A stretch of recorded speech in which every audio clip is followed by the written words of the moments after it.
जज ने जो फैसला दिया कि इलेक्ट्रिक है वो हमें 1,93,00,000 रुपए जो है ना वो पे करेगी। पैसे नहीं चाहिए, मुझे इंसाफ चाहिए था, मुझे इंसाफ मिला, मुझे इसकी बहुत खुशी है। बहुत बुरा वक्त था, मैं आपको बता नहीं सकता वो वक्त कैसा गुजरा, वो 1.5 साल जो मैंने गुजारा है। 44 कंप्लेंट्स की गई वहाँ पर इसको कि इलेक्ट्रिक को कि आके सही कर दे, लेकिन वो लोग नहीं आए। अंदर से ना एक नफरत सी पैदा हुई थी मुझे, मेरा बच्चा भी गया और मैं कुछ कर भी नहीं सकता। कि इलेक्ट्रिक ने जो है हमें अप्रोच किया था कि ना हम इसको out of the court settle कर लेते हैं, हम लोग नहीं मानेंगे, नहीं आप जो भी होगा वो कोर्ट के थ्रू ही होगा।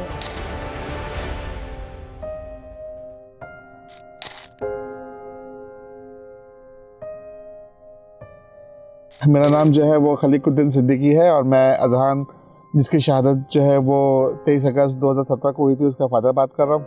हमारी फैमिली जो है वो दुबई में सेटल थी, मेरी जॉब भी दुबई में थी, मतलब सब कुछ वो था वहाँ पर। लेकिन हम लोगों ने प्लान किया था यहाँ पर ईद में आने के लिए। बकरीद मेरे बच्चे यहाँ नहीं कर सके थे अभी तक, तो हमने प्लान किया कि हम ईद यहाँ पे करें। तो अल्लाह का करना हुआ कि सब कुछ सेटल हो गया और हम यहाँ पर आ गए।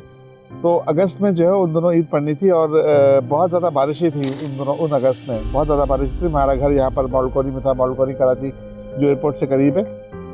हम लोग यहाँ पर आए तो जिस दिन ये वाक़या हुआ है 23 तारीख को, उस दिन तो बारिश नहीं थी, लेकिन 22 तारीख को बहुत ज़्यादा बारिश हुई थी और उसकी वजह से जो है ना वहाँ पर पानी वगैरह बहुत था। और जो ना यहाँ पर हमारे गली के कोने में एक पोल लगा हुआ था, उसमें करंट था। 2 दिन करंट तो 2 दिन पहले से था। लोगों ने कंप्लेन की है, लोग ऑलमोस्ट 44 कंप्लेंट्स की गई वहाँ पर इसको कि इलेक्ट्रिक को कि आके सही कर दे, लेकिन वो लोग नहीं आए।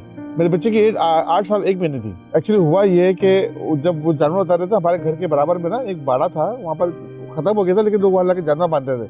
तो उसके पाँव में कोई कीचड़ लग गया था, क्या लग गया था, तो उसके भाई ने बोला जाओ जाके वॉश कर आओ। तो वो वॉश करने के लिए गया है तो उसने खंबे को छू लिया, बस खंबे को छुआ, उसकी ऑल सडन डेथ हो गई। ये ना अंदर से ना एक नफरत सी पैदा हुई थी मुझे कि ये क्या है, ये मतलब मेरा बच्चा भी गया और मैं कुछ कर भी नहीं सकता।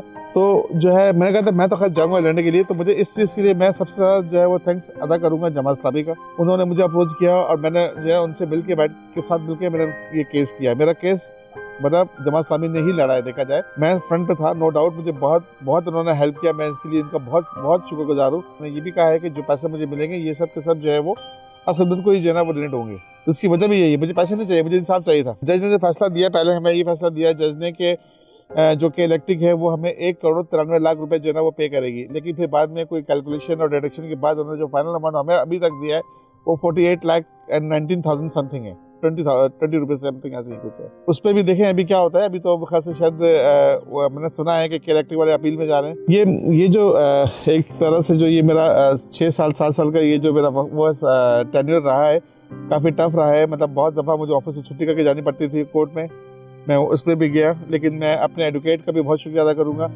जो हमारे उस्मान भाई हैं। उन्होंने भी मुझे जना बहुत सपोर्ट किया, उन्होंने मुझे बहुत एग्जाम्पशन दी कि आपको आने की ज़रूरत नहीं है, आपको बस मैं खुद ही अपडेट करता रहूँगा।